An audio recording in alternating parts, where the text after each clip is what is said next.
Alright guys, welcome back to my YouTube channel. Another unboxing video. This one I've really been excited about. It's been on my wall for a long time, a picture of it. Fall asleep looking at it. Smith & Wesson Performance Center. That's right. Got it all unboxed here and let you take a look at it and maybe give you a little bit of review on it. We'll also have some shooting video afterwards. Comes in this nice case. I'm probably going to be surprised when I open this up, because I bet 90% of you didn't know that Smith & Wesson had come out with one of these. I'm going to do this with one hand, so let's see here. Ready? Here it is. That's right. This Performance Center finally come out with a revolver. Yeah. 22 short. No, it's a joke. Alright, so let's get back to what actually came in the case. Oh yeah, Big Papa here. 460 Performance Center, 3.5 inch. Non-ported. Smooth cylinder.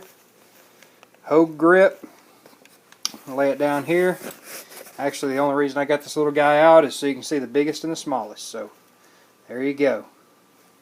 The 500's made on the same frame and is exactly the same size, but they don't have a Performance Center that's this small. The only one they had was in that ES kit, the survival kit. So we'll pull that out the way. Go ahead and open it up here for you. One-handed. If I can, one-handed. Like I said, this thing is a beast. There we go. 5-shot. Comes with its own kickstand. It'll hold itself up. Well, I said it'd do that, but there we go. Comes with its own kickstand. What do you think about that? It has a high-vis sight on the front. Fully adjustable rear sight. You can put a scope on it, but most hunting laws will not allow you to hunt with a barrel this short. You can see it up beside my hand, just how big it is. Put it in my hand. Yeah, that is a massive revolver. It makes my 44 mag look like a little 22 up beside it. It has a, haven't pulled my scale out yet, but from the Performance Center, the single action trigger is probably in there about 3 pounds, maybe 3.5 pounds for the single action. The double action trigger is a lot more than that. It's probably more along the lines of about a 12 to 14 pound double action. Comes with this thing here, which from doing some research, I thought you could probably put a compensator on there, but actually that is this barrel is a 2-piece barrel, and this is just a barrel shroud, and that's the tensioner for it. So it's not, you can't replace the barrels that I know of. We'll link the videos together after we get out and shoot it. We're going to shoot some 45 Colts. We're going to shoot a bunch of different 460 loads through it. I think I even have some 454 Kazools laying around that we can send down the barrel just to see what we get. But for a nice backpacking gun to carry in the woods, like that high-vis sight, I think this will be a pretty nice little option. Alright, we'll link them together. Thank you. Before we get to the shooting video, I was going to give you some size comparison here of just how big this revolver really is. This is, like we were just saying, the Performance Center 460 right there. Get it to stand up on its own here. Alright. Then we'll do side by side.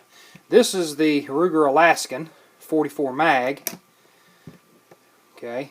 I think it don't really have the power to hold itself up. No, it don't. Alright. Anyway, that's the 44 mag. And then this is a Judge 3-inch model. This is a 3-inch cylinder, whenever they say 3-inch model, even though it does have a 3-inch barrel. It's also a 3-inch barrel, a 3-inch cylinder.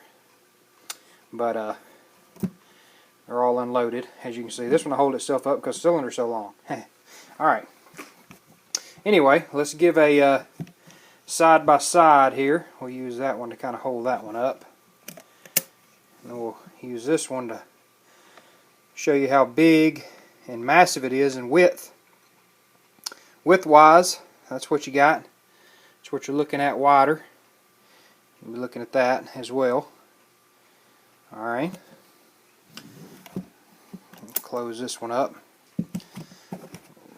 Lay this one off to the side and then we'll measure it up beside. Lean this one up. And there's your judge.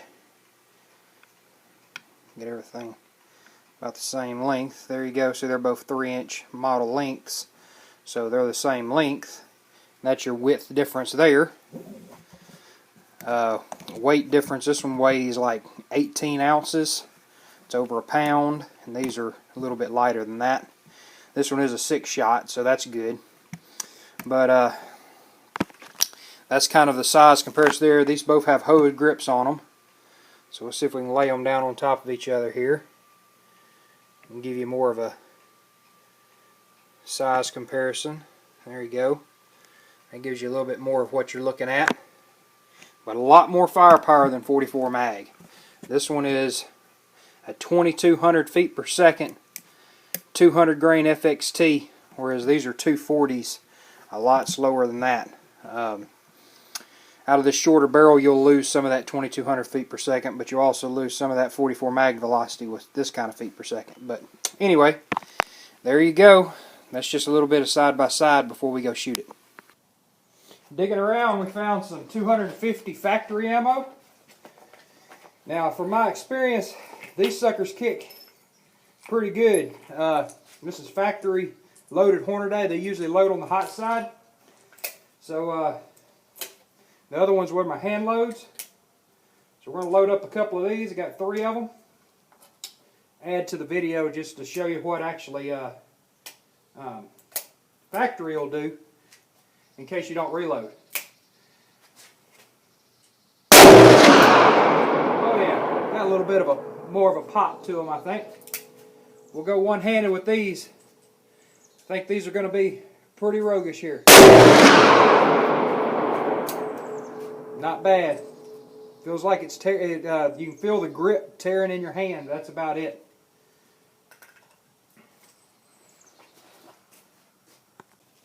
So we brought the family of VXRs out today. I also got my little snub nose here that I just picked up.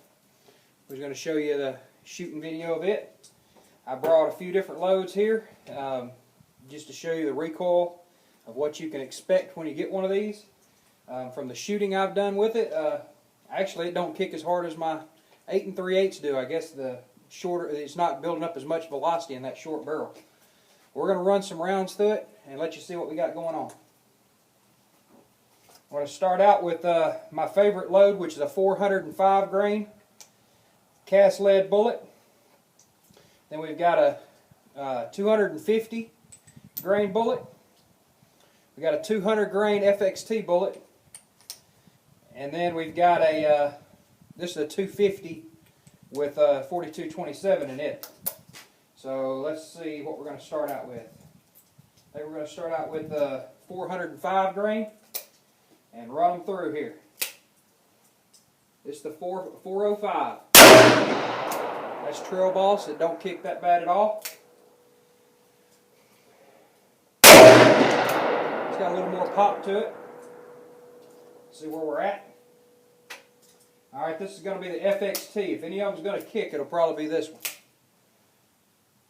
It's got a little bit of pop to it. And then this one is the 250. It's got a little more pop to it. Well, I guess since I got you on here, we're going to go ahead and run one of them, the hardest kicking one. We're going to run it one-handed. This is the hardest kicking bullet we had. We'll run it one-handed just to see if it's possible. Wasn't bad. We'll run this one right here again. This one may have been the one that kicked a little bit harder.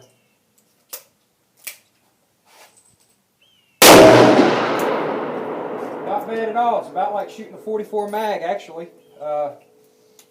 Let's run some of these 405s. We'll run them about as fast as we can pull the trigger and see what we got going on. See how well she runs fast. It's kind of cold. I don't know if I can warm up. This is just started shooting today, so I don't know if I'm going to be very fast or not.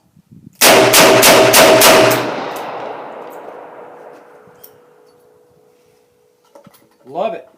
That wasn't bad. They seem to shoot pretty good. Let's try this one one-handed. This is that 250.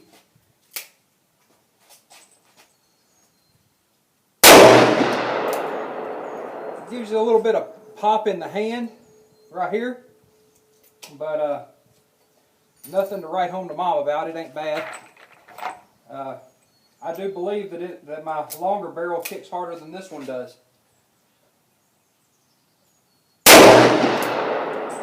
It does kick harder than this one does. We'll just to show that point there, we'll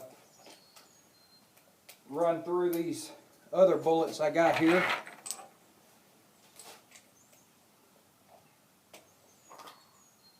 Just to show you how they kick difference wise. It's going to be the same test we had a while ago. This is a longer barrel.